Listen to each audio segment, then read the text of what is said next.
بسم الله الرحمن الرحيم إذا السماء انشقت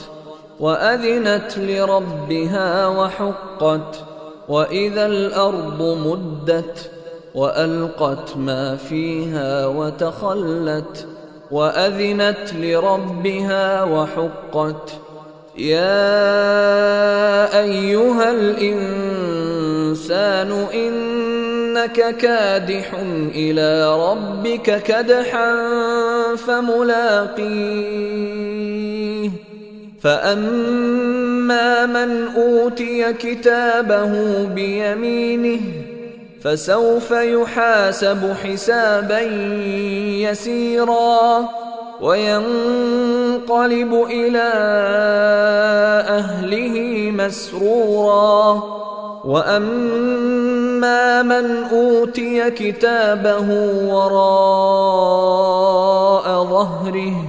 فسوف يدعو ثبورا ويصلى سعيرا إنه كان في أهله مسرورا إنه ظن أن لن يحور بلى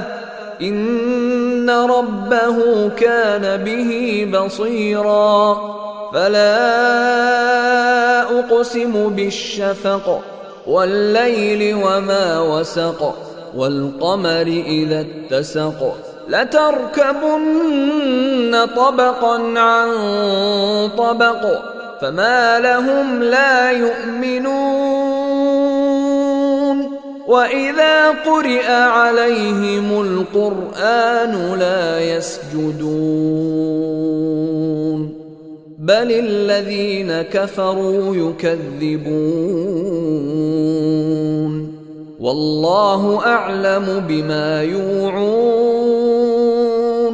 فبشرهم بعذاب أليم